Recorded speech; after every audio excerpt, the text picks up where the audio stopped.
जय श्री राम भक्तों। दोस्तों, 80% से ज़्यादा लोग हमारे कथाओं का आनंद उठाते हैं, परंतु चैनल सब्सक्राइब नहीं करते। चैनल को सब्सक्राइब करके अपना ढेर सारा प्यार दें। आप चैनल को सब्सक्राइब करते हैं, इससे हमारा उत्साह बढ़ता है, और अगर आप कथाओं को लाइक करते हैं तो हमें और आनंद मिलता है। चलिए कथा की ओर चलते हैं। आज की कथा है ब्राह्मण के 3 प्रश्न और पंडित जी की चतुराई तथा राजा की परेशानी। आइए कथा श्रवण करें। बहुत समय पहले की बात है। एक ब्राह्मण को, जो कि बहुत बुद्धिमान थे, राज दरबार में सम्मानित किया गया। राज दरबार में सम्मानित होने के बहुत दिनों बाद पंडित जी ने विचार किया कि अब दरबार में भी जाना चाहिए। राजा ने उन्हें अपना प्रमुख सलाहकार नियुक्त किया था। यद्यपि राजा ने प्रसन्न होकर उन्हें यह छूट दे दी थी कि पंडित जी जितने दिन चाहें अपने घर रहें और जब चाहें दरबार में आ जाएं, परंतु साथ ही यह भी कहा था कि राजकीय आवश्यकता पड़ने पर उन्हें अवश्य उपस्थित होना पड़ेगा। पंडित जी ने दरबार जाने का विचार बना लिया और सज धज कर चल पड़े। उन्हें इतनी प्रसिद्धि तो मिल चुकी थी कि मार्ग में जो भी मिलता वही उन्हें सम्मान देता। सबसे मिलते हुए पंडित जी राजमहल पहुँचे। राजमहल के फाटक पर द्वारपाल खड़ा था। आइए पंडित जी, आपने तो सारी मिथिला में धूम मचा दी है। सब माँ काली का आशीर्वाद है भाई। दरबार जा रहे हैं? हाँ भाई, महाराज के दर्शन करने की इच्छा है। अच्छी बात है, पर पंडित जी हमारी भी इच्छा सुन लेते। सुनाओ। बात यह है कि मैं यहाँ 24 घंटे पहरेदारी करता हूँ। मुश्किल बात है, फिर भी करता हूँ। मेरा परिवार इतना बड़ा है कि वेतन से गुजारा नहीं हो पाता। इसके लिए मैं आप जैसे सज्जनों का आश्रय लेता हूँ। मैं जानता हूँ कि आप दरबार से लौटेंगे तो कुछ न कुछ पुरस्कार लेकर ही लौटेंगे, तो अंदर जाने से पूर्व आप वायदा करें कि जो भी पुरस्कार मिले उसमें से कुछ भाग आप मुझे भी दे देंगे। भाई, यह तो दरबार में जाने की घूस हुई। पंडित जी मुस्कुराए। जो भी आप समझो, मेरा परिवार बड़ा है, तो राजा साहब से कहकर वेतन बढ़वाओ। महाराज बहुत दयालु हैं, वह अपने कर्मचारी का कष्ट सुनकर जरूर द्रवित होंगे। उसकी क्या आवश्यकता है प्रभु, मेरा काम तो दरबारियों से चल रहा है। सब अपने पुरस्कार का एक भाग खुशी खुशी दे जाते हैं, और जो तुम्हारा हिस्सा ना दे तब क्या करते हो? हालांकि ऐसा कभी हुआ नहीं है। हमारे दरबार में ऐसा कोई भी कंजूस नहीं जो इस गरीब की सहायता ना करे। फिर भी ऐसा कोई अवसर आया तो मैं भी द्वारपाल हूँ, ढेर सारे हथकंडे जानता हूँ। बात तो तुम्हारी ठीक है भाई, फिर तो तुमसे बनाकर रखनी पड़ेगी। तुम्हें नाराज करने का अर्थ है अपना अहित करना। पंडित जी ने कहा, आप तो समझदार हैं। मैं साधारण द्वारपाल भले ही हूँ, पर मेरी भी कुछ औकात है महाराज के यहाँ। और भाई, घूसखोर तो वैसे भी फंदेबाज होते हैं, आप जानते ही हैं। द्वारपाल जोर से हंसा। ठीक है, मुझे यदि दरबार में पुरस्कार मिलना ही है तो आज का सारा पुरस्कार मैं तुम्हें दूंगा, मैं वचन देता हूँ। जाइए अब। दरबार में इस समय मगध का एक ब्राह्मण बैठा है, उससे शास्त्रार्थ कीजिए और ढेर सारा इनाम पाइए। पंडित जी दरबार में पहुँचे तो सारे दरबारी हर्ष से खड़े हो गए। पंडित जी आ गए, पंडित जी आ गए।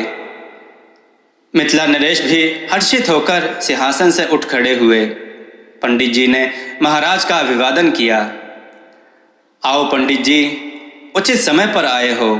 हम अभी सोच रहे थे कि आज आपकी उपस्थिति अनिवार्य थी। खैर, आसन ग्रहण करें। पंडित जी ने अपना आसन ग्रहण किया। फिर शास्त्रार्थ शुरू हो गया। मगध का ब्राह्मण और मिथिला का एक विद्वान आमने सामने बैठे थे। महोदय, जो बिना पैरों के चलता हो, बिना वाणी के बोलता हो, ऐसा पंडित कौन है? मगध के ब्राह्मण ने प्रश्न किया तो मिथिला का पंडित सोच में पड़ गया। ऐसे तो भगवान ही हैं, पर शंकित थे तो उत्तर ना दिया। निर्धन जो दूध पीता है वह किस रंग का होता है? मिथिला का विद्वान चकराया, दूध का तो एक ही रंग होता है। अंतिम प्रश्न, काजल से भी काला क्या है? विद्वान ने सिर झुका लिया। मगध का ब्राह्मण अकड़ गया। क्या कोई और विद्वान इस दरबार में नहीं है? वह सगर्व बोला। महाराज ने पंडित की तरफ देखा तो वह उठकर मगध के ब्राह्मण के सामने जा बैठे। मगध के ब्राह्मण ने पंडित पर दृष्टिपात किया। वेशभूषा निपट देहाती थी। सोचा कि यह क्या जानता होगा। विद्वान मगध ब्राह्मण ने मुस्कुराकर कहा, अभी मेरे 3 प्रश्न तुमने सुने ही होंगे, मैं उन्हें पुनः दोहराता हूँ, उनके उत्तर दे दो। प्रश्न दोहराए गए। पंडित जी मुस्कुराए। महोदय, आपका पहला प्रश्न अति सरल है। बिना पैरों के दूर दूर तक गमन करने वाला और बिना वाणी के भी सब कुछ कह देने वाला पत्र होता है। पंडित जी ने बताया। दूसरा प्रश्न भी कठिन नहीं है।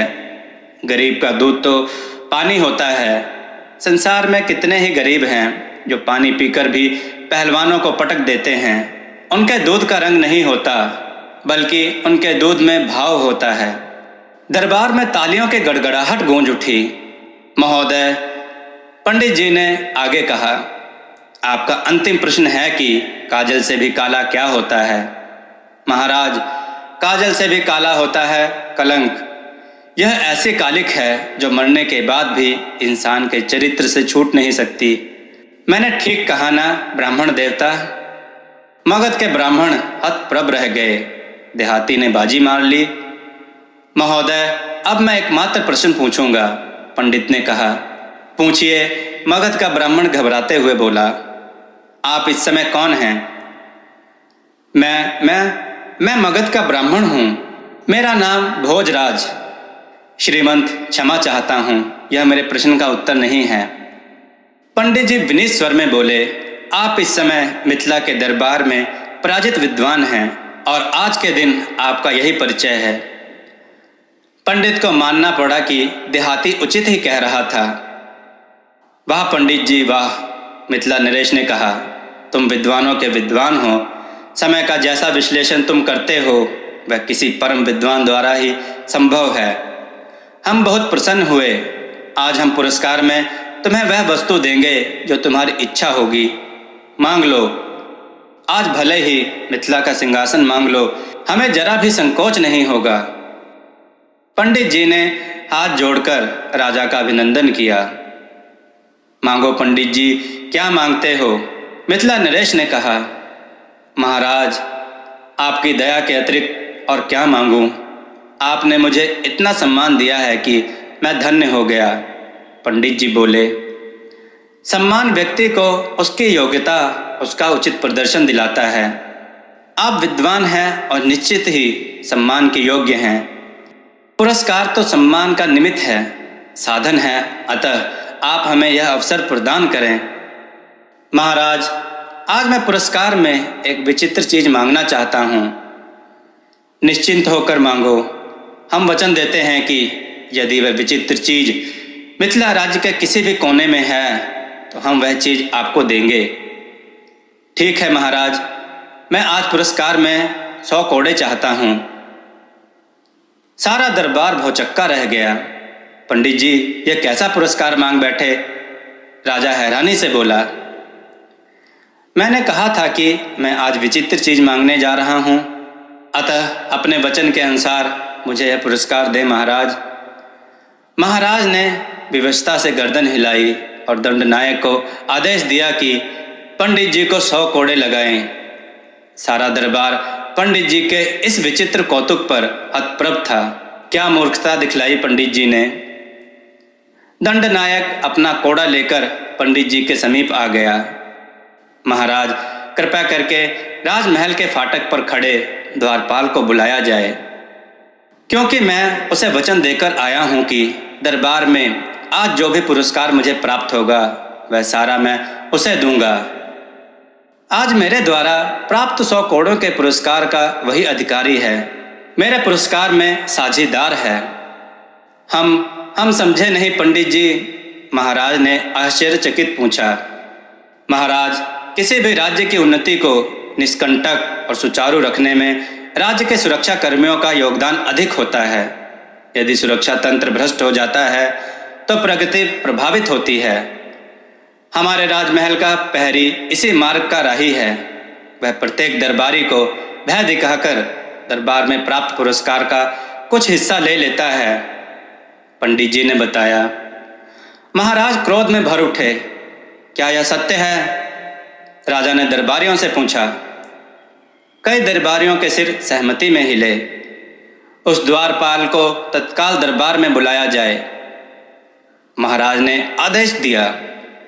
महाराज, मैं चाहता हूं कि पहले मेरे वचन के अनुसार मेरे पुरस्कार को उसे दे दिया जाए। एक प्रकार से यह उसका दंड भी होगा। तब तक द्वारपाल भी दरबार में आ गया। आओ प्रहरी, आज पंडित जी ने मगध के विद्वान को शास्त्रार्थ में पराजित करके जो पुरस्कार पाया है वह तुम्हारा है। आओ अपना पुरस्कार प्राप्त करो। द्वारपाल थर-थर कांप उठा। उसने कातर दृष्टि से पंडित जी को देखा। भाई, इस प्रकार क्या देखते हो? आज पुरस्कार में मुझे 100 कोड़े मिले हैं। वचन के अनुसार सारा पुरस्कार तुम्हारा है। पंडित जी मुस्कुराकर बोले। द्वारपाल दौड़कर पंडित जी के पैरों में गिर पड़ा। क्षमा पंडित जी, क्षमा। मैं मूर्ख भूल गया था कि मैं किससे पंगा ले रहा हूँ। भविष्य में मैं कभी ऐसा अपराध ना करूँगा। भाई, यहाँ क्षमा और दंड का अधिकार महाराज को है। मैंने तो जो वचन दिया था मात्र उसे निभा रहा हूँ। पंडित जी ने महाराज की ओर देखकर कहा। द्वारपाल रो रो कर महाराज से क्षमा मांगने लगा। प्रहरी, तुम्हारा अपराध क्षमा योग्य नहीं है। तुम हमारे राज्य में भ्रष्टाचार का बीज बोने का कुचक्र रच रहे थे। दंडनायक, इस अपराधी को इसका पुरस्कार देकर राज्य से बाहर कर दिया जाए और इसके परिवार का भरण पोषण का भार राजकोष उठाएगा। द्वारपाल को उसके किए का दंड मिल गया। पंडित जी, वास्तव में ही तुम बुद्धिमान और कर्तव्यनिष्ठ हो। तुमने अपने पद के अनुसार अपना कर्तव्य निभाया है। राज्य को एक आगामी संकट से बचाया है। तुम्हारे पास बुद्धि, कर्तव्य और दया जैसे सभी गुण हैं। हमें गर्व है कि तुम हमारे प्रमुख सलाहकारों में से एक हो। इस प्रकार पंडित जी ने दरबार में पहले ही दिन अपनी धाक जमा ली। बड़े ही विनोदपूर्ण तरीके से उन्होंने एक भ्रष्ट द्वारपाल को दंडित करार कर यह संदेश दे दिया था कि वह मात्र विनोदपूर्ण ही नहीं थे बल्कि गंभीर सलाहकार भी थे। महाराज ने उस दिन पंडित को ढेर सारा पुरस्कार दिया। दोस्तों, आपको यह कथा कैसी लगी? अपने विचार और सुझाव कमेंट में जरूर दें। हमारी कथाओं को लाइक करें, हमारे चैनल को सब्सक्राइब करना ना भूलें। हमारी कथाओं को शेयर जरूर करें जिससे लोगों को उत्तम ज्ञान प्राप्त हो। जय श्री राम भक्तों।